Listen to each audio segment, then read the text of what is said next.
noche. ¿Cómo está usted allá en casa? Somos Sandy Monroy, Julio Talamonti, el análisis de la noticia en A la Medida. Antes de saludar a mi compañera Sandy, yo le quiero preguntar algo. ¿Sabe que ya estamos realmente en una etapa tan avanzada del mes de noviembre? No sé si está listo ya para fin de año. Hoy empieza la segunda mitad del mes de noviembre. Sandy, qué honor saludarte. Muchas gracias, Julio. Buenas noches. Qué gusto poder compartir contigo. Y precisamente el tiempo avanza y hay algunos casos en torre de tribunales que parece que no marchan con la misma celeridad del tiempo. Así que vamos a hablar de estos casos en esta noche. Es correcto. Y otras cosas más porque...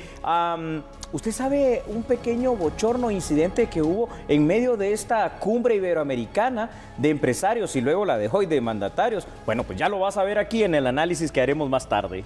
De momento le damos la bienvenida y lo invitamos a conocer nuestros titulares. ¿Cuál será su futuro legal? Exploramos lo que podría pasar con el exministro Carlos Bielman y el exdirector de investigación criminal Stu Velasco en el caso El Infiernito. ¿Quién cederá en la crisis de salud? Ni el Ministerio de Salud ni los médicos dan marcha atrás con las medidas tomadas, pese a que el sistema sigue colapsado. ¿Injuria y calumnia? El diputado Juan Ramón Lau respondió ante las acusaciones de la exfiscal general Telma Aldana con una querella penal. Le tenemos los detalles.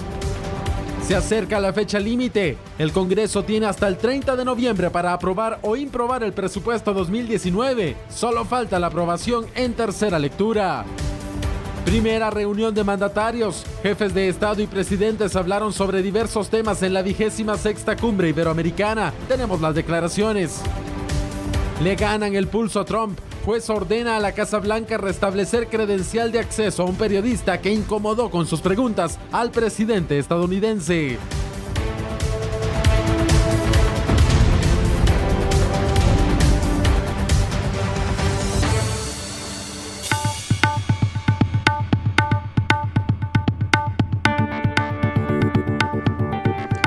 Los casos fuertes que se lleva a cabo en la torre de tribunales y hoy, previo a ingresar a la continuación de la audiencia de primera declaración, el exministro Carlos Bielman dio a conocer sus declaraciones sobre el caso que se sigue en su contra. Mire, yo cumplí con mis obligaciones, actué conforme lo manda la ley, nunca he actuado fuera del marco legal y definitivamente no me arrepiento, nunca hice nada indebido. Y yo, como les digo, me he considerado secuestrado político por parte de una policía política que se está trastocando lamentablemente el sistema de justicia. Si esta acción en contra mío va a ser para evidenciar todas estas acciones y actitudes fuera de un proceso que sea transparente, de un proceso donde se respete la presunción de inocencia, un proceso donde sean los testigos idóneos, donde hayan pruebas documentales y realmente demostrar que todo esto no se da. Creo que este sufrimiento y este mal momento que estoy pasando habrá valido la pena porque se beneficiarán todos los guatemaltecos. Mientras, el ex subdirector general de investigación criminal, Stu Velasco, dio a conocer su postura previo a ingresar a la audiencia de primera declaración en el caso llamado El Infiernito.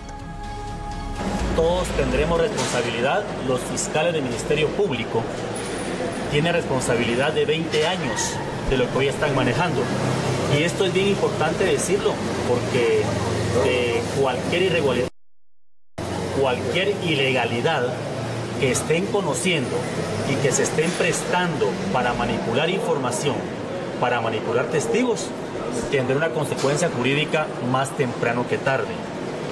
En lo personal, vamos a explicarle a la señora jueza cuál ha sido nuestra trayectoria, nuestro recorrido, que ha sido intachable, y hoy verdaderamente es lamentable que se utilicen a personas que han sido sentenciadas y que han desangrado a esta sociedad para venir a señalar a los funcionarios y a los policías que durante décadas han defendido a este país.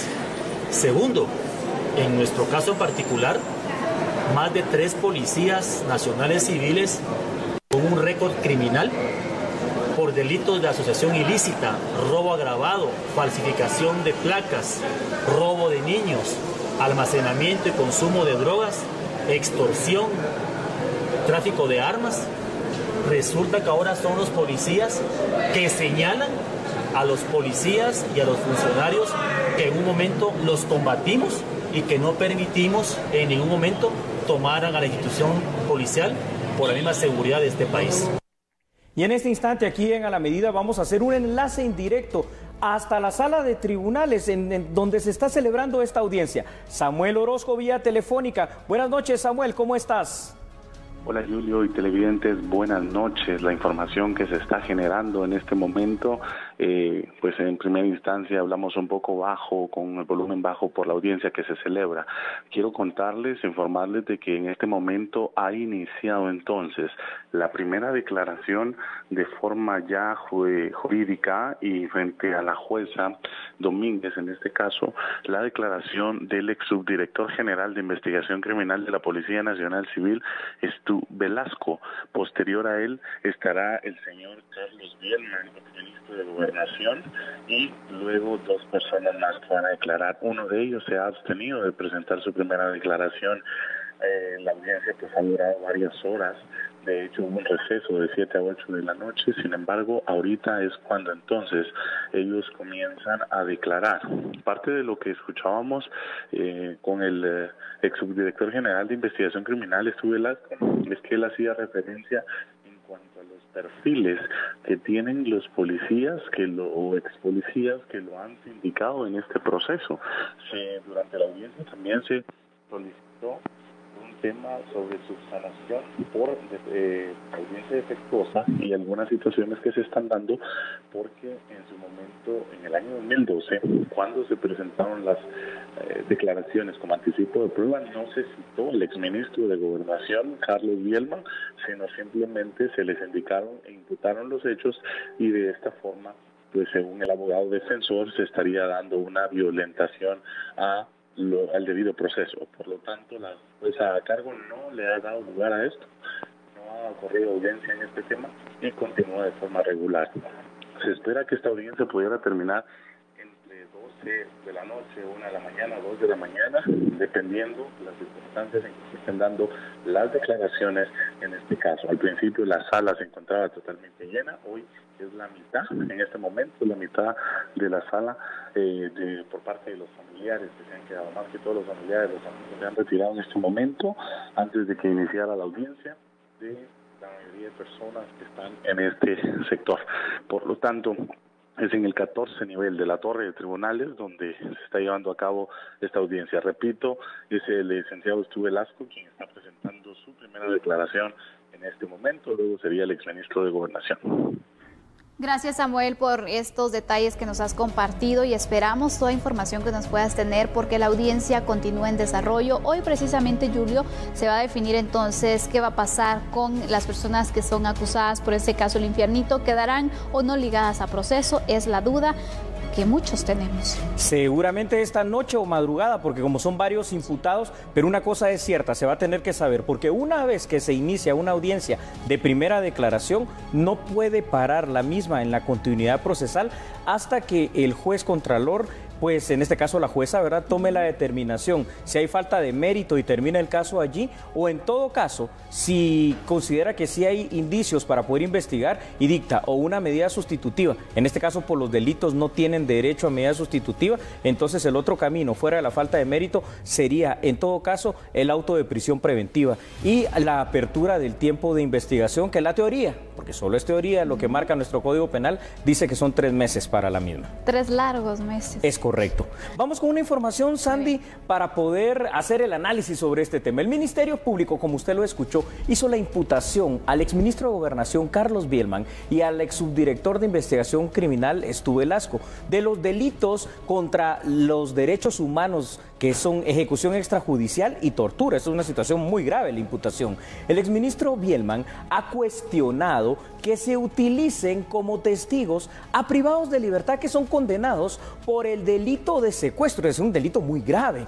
Los testigos protegidos propuestos en esta ocasión por el Ministerio Público con la CICIG como querellante adhesivo cumplen condenas de 50 años todos por el delito de plagio o secuestro, lo cual hace ver la peligrosidad que ellos representan. Es más, uno de estos testigos no tiene esa condena de 50 años, sino que fue condenado a pena de muerte. Como no está positiva, es que se le conmutó por el de 50 años. Entonces, yo creo que es muy válida esa situación, como válido es el hecho de que Carlos Bielman ya fue absuelto por estos delitos en España, Sandy. Y esa es la situación que muchos sectores cuestionan específicamente, correcto, ¿verdad? Pero mira, al final este caso, poco a poco, las diferentes pruebas que se han ido presentando o que se han dado a conocer, se han ido cayendo. Porque, por ejemplo, conocíamos el tema de los testigos en este caso. Ayer hablábamos y les presentábamos los audios donde fiscales del Ministerio Público estaban negociando con uno de ellos, que por cierto es un reo, donde pedían desde dinero, desde algún tipo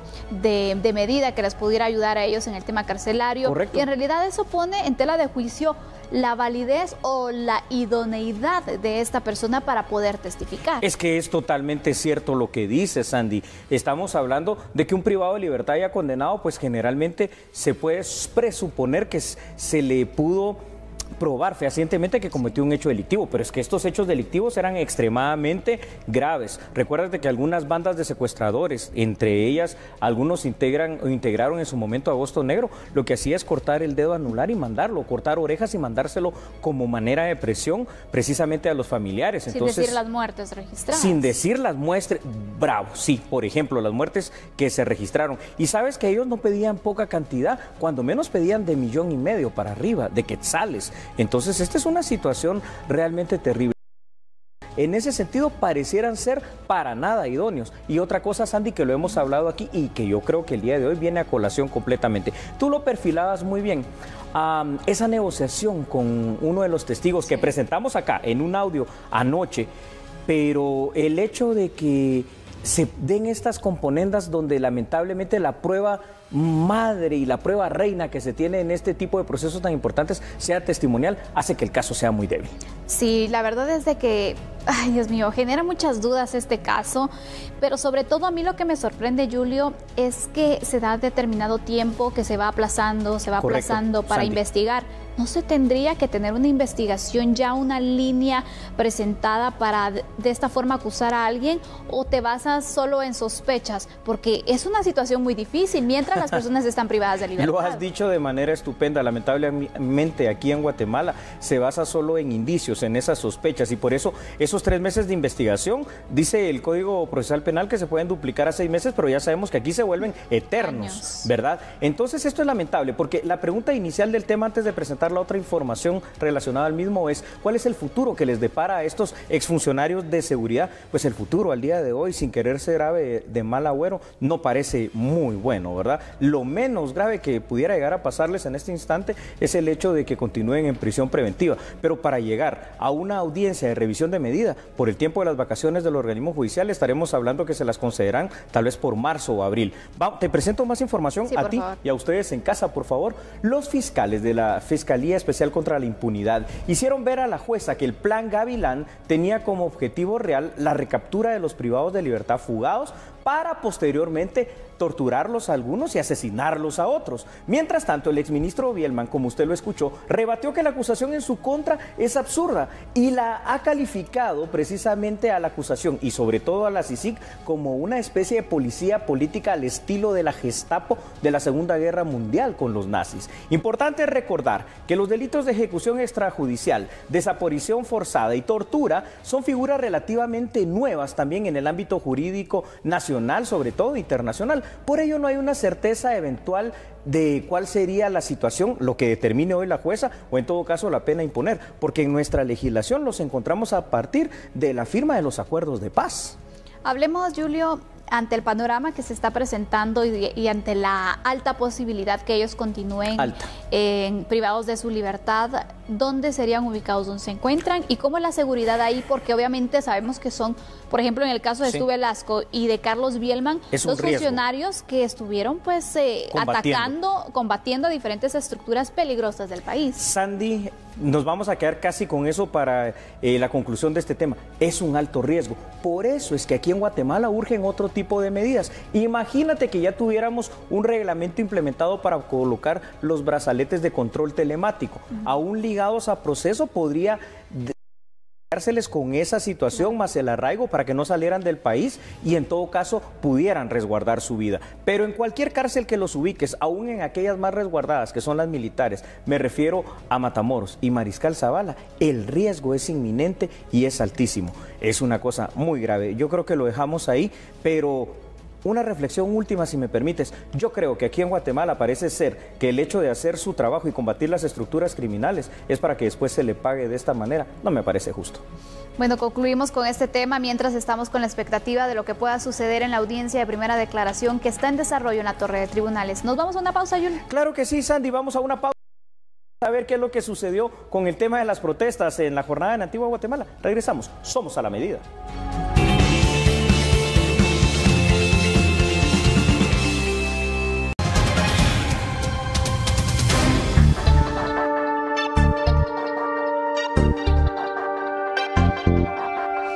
¿Quién va a ceder en este problema? Bueno, el Congreso instaló una mesa técnica para analizar la ampliación del presupuesto para el Ministerio de Salud y los médicos así puedan tener una dignificación salarial. El Ministerio de Finanzas, Salud y diputados que integran la mesa técnica se reunieron para analizar el presupuesto para el Ministerio de Salud.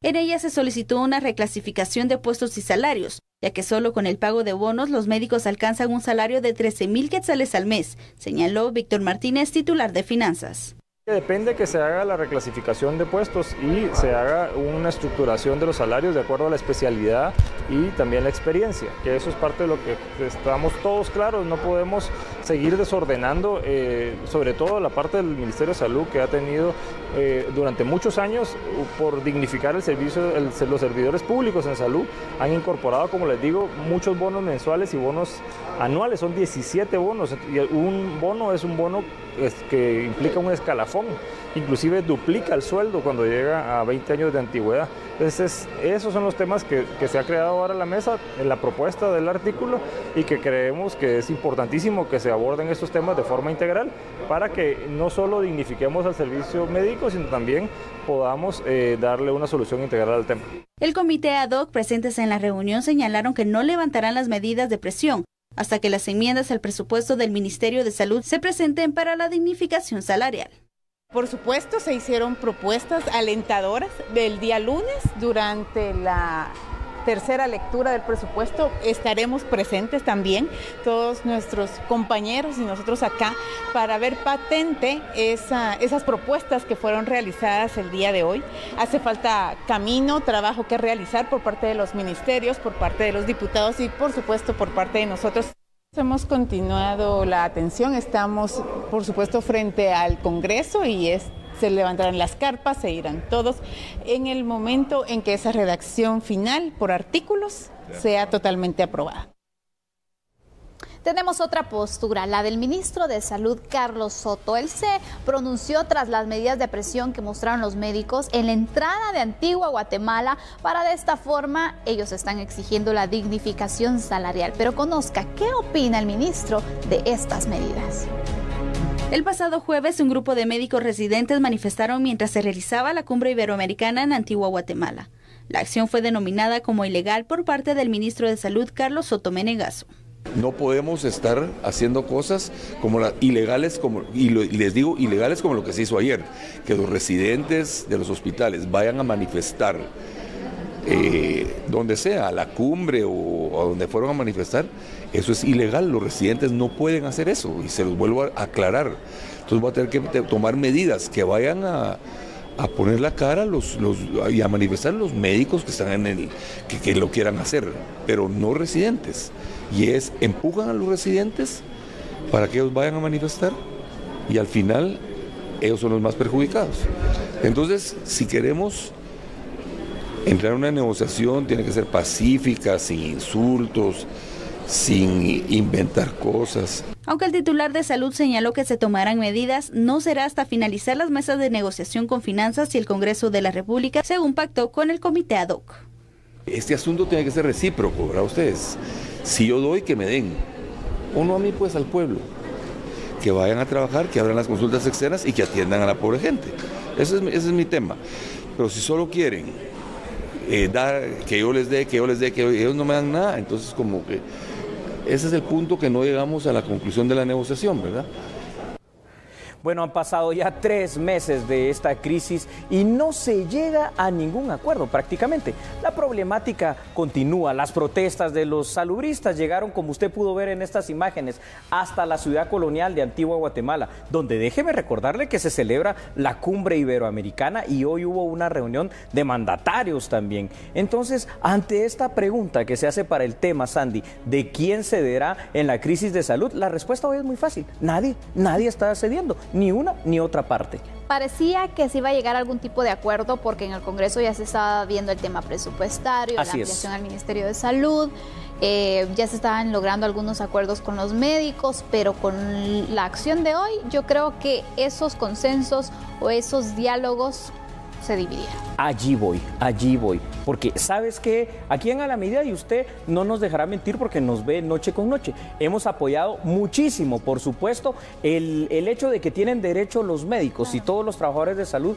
a que se les aumente y que, bueno, si la dignificación para ellos significa aumento de salario, que se les dé, porque lo merecen. Exactamente. Pero creo, Sandy, en mi opinión particular, que no era el momento oportuno ni adecuado de trasladar en estas jornadas donde están todos los presidentes y mandatarios de Iberoamérica la protesta hacia allá. ¿Por qué? No por el hecho de que no tengan derecho a hacerlo, sino porque nos hacen quedar mal en ese sentido como país. Yo creo que ahí sí vale aquel término de que los trapitos sucios se lavan en casa. No ganaron nada con eso tampoco. Por supuesto. Aparte de eso, en la cumbre se hablaba un poco acerca de la certeza jurídica, de mantener condiciones apropiadas para que el comercio pudiera entonces tener un crecimiento y atraer la inversión. Y con esto yo creo que desde ya estamos dando pues otro tipo de imagen a nivel iberoamericano. Eso es cuestión de imagen, y ahí es donde de alguna manera pues pueden venir las situaciones de que algún inversor dirá,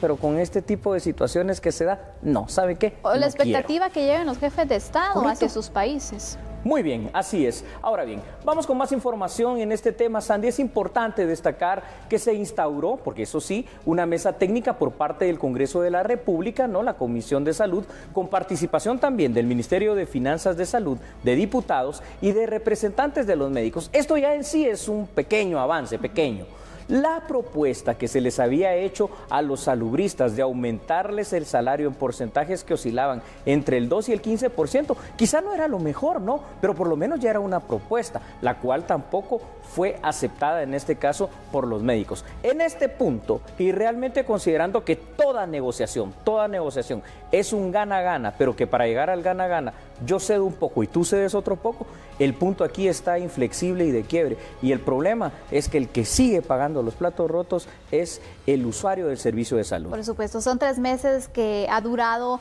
este problema y parece que van a ser más porque no se logra ver algún tipo de solución. Pero mira, yo miro otro punto de vista, Julio, también. Ya dimos la imagen que podríamos proyectar entonces a nivel internacional. Pero también el hecho de que han pasado 3 meses donde los usuarios se han visto afectados, pero han pasado 3 meses donde los médicos no tienen ninguna certeza, no tienen ninguna respuesta concreta que les asegure que van a tener esta dignificación salarial. Y a lo mejor pensaron, bueno, ya que los ojos del mundo están puestos en Guatemala, que se den cuenta cómo estamos los médicos. Lo cual pudiera haber justificado esa acción. Pero aquí lo que hace falta son 2 o 3 cosas. La voluntad de negociar de ambas partes, el tema de la conciencia dentro del Congreso de la República de que este rubro habrá que mejorarlo presupuestariamente, y la parte técnico-política ya de las autoridades del Ministerio de Salud en todo caso, para llegar a una reclasificación de puestos y salarios, porque si no el próximo año va a ser el mismo problema. En cambio, ya dejando unos estándares adecuados a la realidad nacional, que un médico va a ganar, qué sé yo, por decir cualquier número ahorita, $1,000 al mes, y que ellos queden satisfechos, va a ser la mejor de las soluciones. Hasta que no se concrete algo así, la crisis, aunque se resuelva, va a ser solo temporal, Sandy. Definitivamente sí. Al final entonces las propuestas se están buscando, pero el problema es que el acuerdo final no se llega, Julio. Es correcto. Y eso es lo peor de todo, porque obviamente los afectados son los guatemaltecos que llevan meses reprogramando citas, y bueno, hay citas que están hasta para el próximo año. Ya hemos hablado que a las enfermedades no se les puede decir que se esperen, llegan, correcto, y hay que tratar la manera de frenarlas, ¿no? Nos quedamos con Así eso. es. La crisis persiste, nada más. Seguiremos con el orden informativo de hoy. El Congreso de la República busca la aprobación en tercera lectura de la Ley del Presupuesto General de la Nación para el próximo año, por lo que reprogramó una sesión para este lunes. El Congreso tiene hasta el 30 de noviembre para aprobar o improbar la Ley de Presupuesto de Ingresos y Egresos de la Nación 2019. Es por ello que la instancia de jefes de bloque decidió convocar a sesión ordinaria este lunes, según lo explica el diputado Fernando Linares Beltranena. Quedamos para continuar en lunes, tercera lectura, y martes, tercera lectura y por artículos. Pero queremos ver las enmiendas. Nosotros insistimos que el presupuesto de gastos debe guardar una proporción correspondiente con el PIB. El PIB es el Producto Interno Bruto. Quiere decir, no podemos gastar más de lo que está creciendo Guatemala de acuerdo con su crecimiento nacional. Yo quisiera enmiendas que redujeran el presupuesto. Estoy hablando que la distribución del mismo, si se gastamos más en A o en B o en B o en A, es una discusión, pero que el tope sea el Producto Interno Bruto, es decir, no gastemos más de lo que nos entra, lo mismo que hacemos todos los guatemaltecos, porque si no, estamos creando una carga fiscal que tenemos que financiar con bonos o con intereses de banco, y eso debe ser limitado. Sandy, hay una tragedia y es muy grave y se está sucediendo en este instante. Así es, en la zona 21 tenemos detalles. Cuando regresemos se habla de 3 menores fallecidos, así que por favor continúe con nosotros al regresar esta información. No cambie, somos a la medida.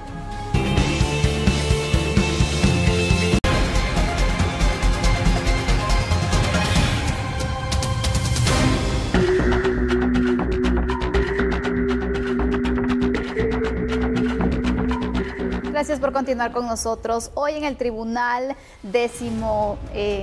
decimosegundo fue presentada una querella en contra de la ex fiscal general del Ministerio Público, Telma Aldana. ¿Por qué? Por delitos de injuria y calumnia. La querella penal fue presentada por el diputado Juan Ramón Lau, quien señaló que la ex fiscal general del Ministerio Público, Telma Aldana, lo acusó de agenciarse de millones de quetzales provenientes de negociaciones del pacto colectivo del organismo judicial, cuando él era dirigente sindical. Lo cual lo hace con toda irresponsabilidad, porque primero no es cierto, segundo no tiene ya las pruebas, y tercero, yo puedo demostrar acá que efectivamente negocié pactos colectivos en el organismo judicial y que uno de ellos fue firmado con ella. Entonces quiere decir esto que si así fue, pues con ella habrá sido el negocio, ¿no? Sin embargo, creo que es una gran irresponsabilidad porque me está señalando a mí, está dañando mi honor y mi dignidad, lo cual no voy a permitir. Esto se deriva de la investigación que yo hice en el Congreso de la República cuando presidí la comisión de la investigación de la compra del edificio de la Zona 5 y donde documentalmente está comprobado por medio de informes de la Contraloría General de Cuentas que ella efectivamente sí se agenció y robó millones de quetzales del Estado de Guatemala en la compra de ese edificio de la Zona 5. Yo necesito que esto ella lo venga a hacer aquí a la Torre de Tribunales y por esa razón yo estoy presentando esa querella penal en contra de ella porque, repito, la que se agenció, la que robó millones de quetzales del pueblo de Guatemala fue Telma Esperanza Aldana. No fue su servidor. Bueno, lo que procede es en el juzgado duodécimo iniciar la gestión, darle trámite a mi querella, citarme para que yo pueda presentar algunos otros medios de prueba, citarla a ella e iniciarle un juicio. El diputado Juan Ramón Lau tuvo una gestión en uno de los sindicatos del organismo judicial. Por ello se dieron las acusaciones públicas hechas por la exfiscal general Telma Aldana en su contra. En ellas lo acusó de enriquecimiento personal en el desarrollo de esas funciones sindicales. A consecuencia de lo que afirmó Telma Aldana públicamente en contra del diputado Lau, él accionó el día de hoy de manera penal a través de una querella que es simple y sencillamente una ampliación a la que ya había presentado la semana pasada. Por eso fue que esta ampliación la fue a presentar al Tribunal decimosegundo, no al Ministerio Público, porque no es una nueva querella, como se le llama a la denuncia penal, Sandy. Al final a mí me sorprende esta estrategia que ahora ha utilizado la fiscal general de poder atacar a quienes la señalan y que la están acusando entonces de diferentes situaciones. Sabemos que el diputado Lau pues estuvo en el tema de la comisión que investigó el edificio del Ministerio Público. Sospechoso eso, ¿verdad? Exactamente. Por y estuvo realizando otras denuncias también y al final entonces buscar cómo desacreditarlo. ¿Qué pasa aquí? Yo creo que no me extraña, ¿sabes? Porque al final de cuentas, durante la gestión como fiscal general de Telma Aldana, esa fue la manera en que se llevaron los casos. Fueron booms publicitarios en televisión o en donde fuera, y después los casos se venían cayendo. Entonces yo creo que quedó esa costumbre. Ojo, porque en este caso ya accionó penalmente como corresponde. Al diputado Lau hizo dos acusaciones, injuria y calumnia. Y estos son delitos contra el honor. ¿Qué significa eso? De que están diciendo mentiras que van en menoscabo, en menosprecio y que de alguna manera también son publicadas de manera masiva. Por eso realmente creo que la tipificación real, pero eso ya lo verá el juez, debería ser una calumnia difamatoria, algo que no es cierto, dicho por medios de comunicación social que hacen que sea altamente difundido. Se me hace muy irresponsable en el caso de la exfiscal señalar...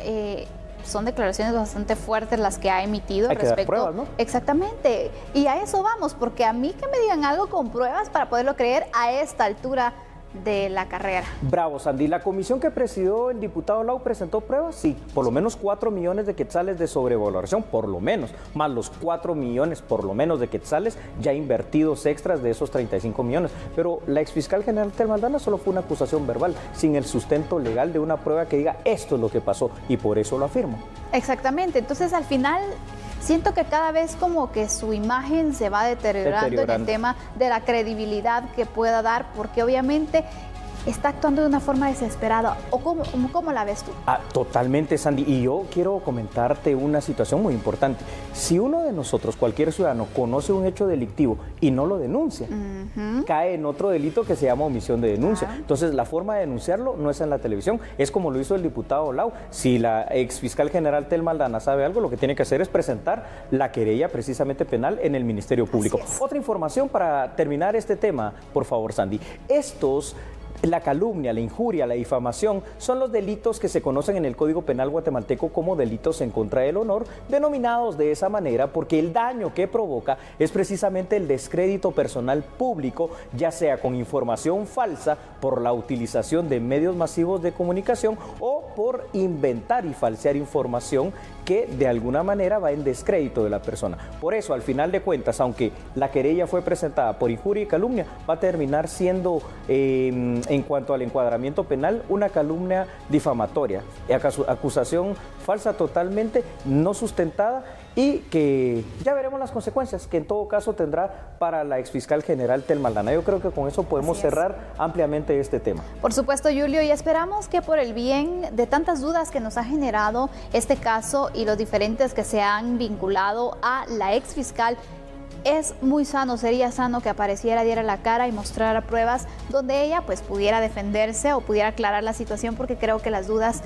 son mayores cada vez más. O presentar su querella. Por supuesto. Ahí estamos. Bueno, continuamos con otras noticias que han destacado en esta jornada. Hablemos entonces de la cumbre iberoamericana que se realizó en Antigua, Guatemala, la edición entonces número 26. Precisamente aquí se reunieron varios presidentes y jefes de Estado y tenemos el resumen completo.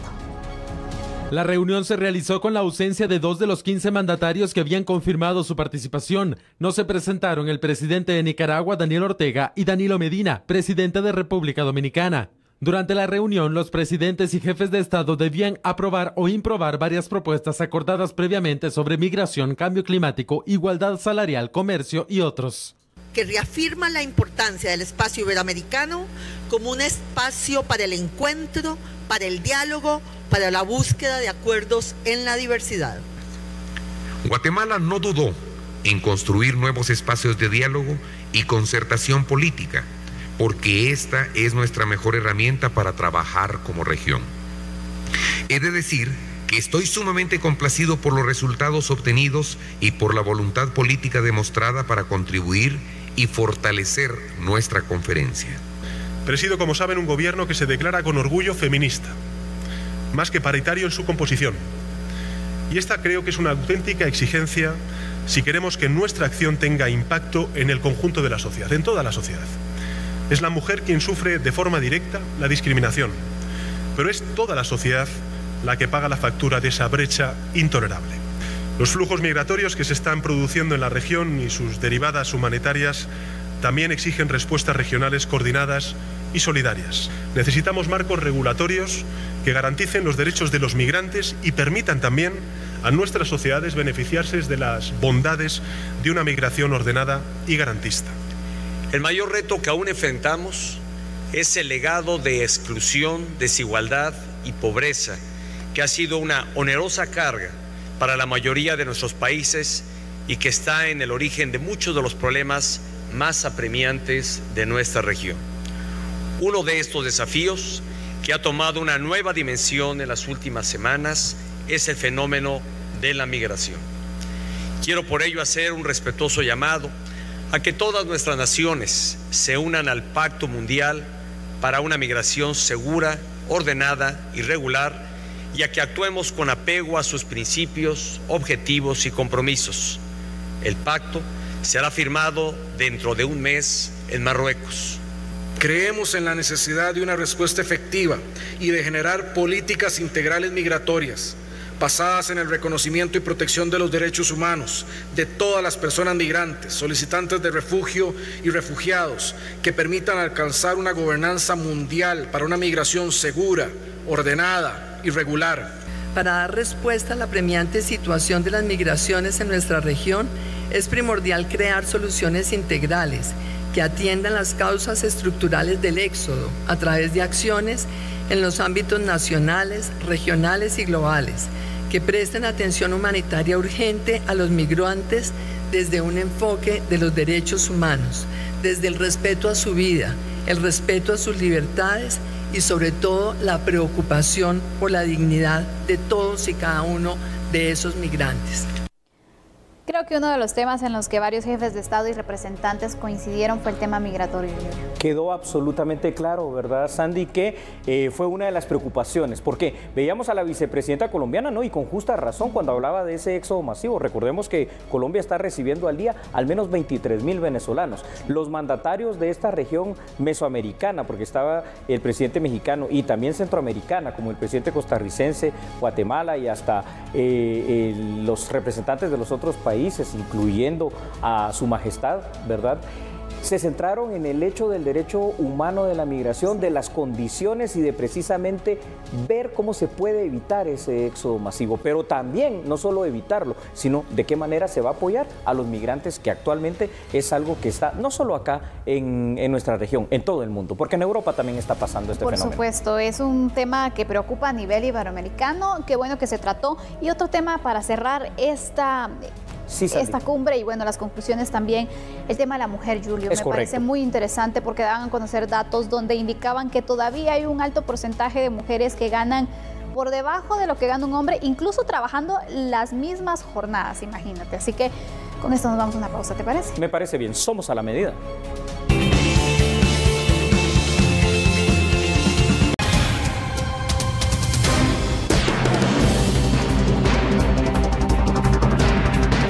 Recuerda que ya le habíamos anunciado de una tragedia. Bueno, un incendio se presentó en esta noche en la zona 21, más concretamente parece cerca en la colonia La Arenera. Pero ¿sabes qué es lo que ha pasado realmente, Sandy? Bueno, eso lo vamos a descubrir en este momento porque tenemos vía telefónica a Mario Cruz de los Bomberos Voluntarios, quienes atendieron esta emergencia. Mario, buenas noches. ¿Qué nos puede comentar respecto a esta tragedia? Adelante. Muy buenas noches. Queremos dar a conocer que hace pocos momentos se registró un pavoroso incendio en una humilde vivienda ubicada en el lote 28 Manzana H de la colonia La Arenera, zona 21. Al lugar fueron alertados bomberos voluntarios de la compañía 78, décima y estación central, quienes sofocaron las llamas que amenazaban con propagarse a otras vecindades. Lamentablemente en este siniestro fallecieron 3 niños, 2 niñas y un niño, identificados como Angel de 3 años, Angel de 1 año y medio, Ashley de 3 años, bomberos voluntarios dieron aviso ya a las autoridades para los trámites correspondientes, ya que los niños fallecieron a consecuencia de quemaduras de primero, segundo y tercer grado, así como por asfixia por inhalación de monóxido de carbono. Para poder extinguir el fuego fue necesario utilizar más de 2.000 galones de agua para evitar que el fuego se pasara a otras vecindades. ¿Causa por la cual se originó este incendio? Pues según lo que indicaron, aparentemente por una fuga de gas propano.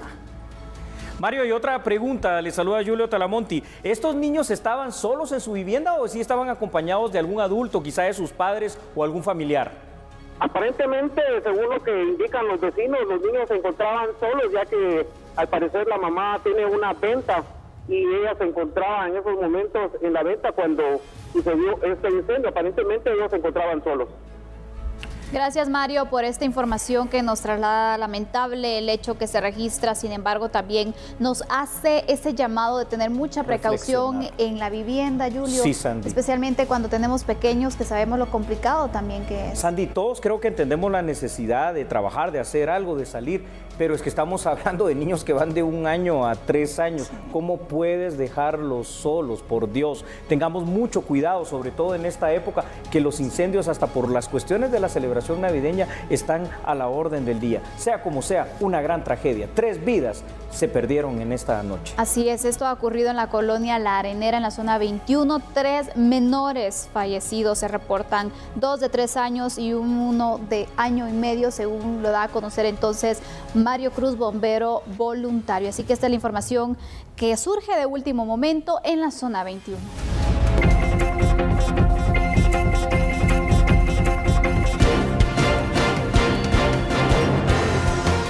Noticias internacionales. Un juez federal en Washington ordenó al gobierno del presidente Donald Trump devolver inmediatamente las credenciales de prensa al reportero de CNN, Jim Acosta.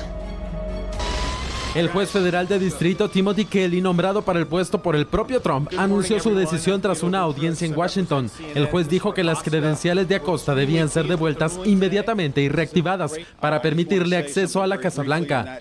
Para el mediodía, el periodista ya había regresado. La Casa Blanca dijo que creará nuevas reglas para que las conferencias de prensa sean ordenadas. La Casa Blanca retiró las credenciales de Acosta la semana pasada tras una acalorada conferencia de prensa tras las elecciones legislativas en las que se enfrentó con Trump. CNN demandó y pidió al juez una orden inmediata de protección que obligaría a la Casa Blanca a regresar las credenciales de Acosta. El juez lo concedió. La Casa Blanca explicó los motivos por los cuales revocó las credenciales de Acosta en un tuit y un comunicado después de que CNN presentara la demanda. Sin embargo, el juez dijo que esos esfuerzos atrasados estaban lejos de ser suficientes para satisfacer el debido proceso. Lo que nos queda por decirles, muchas gracias por su sintonía toda esta semana, pero lo esperamos el próximo lunes a las 21 horas. Que tenga una excelente noche y un excelente fin de semana. Hasta el lunes. Buenas noches.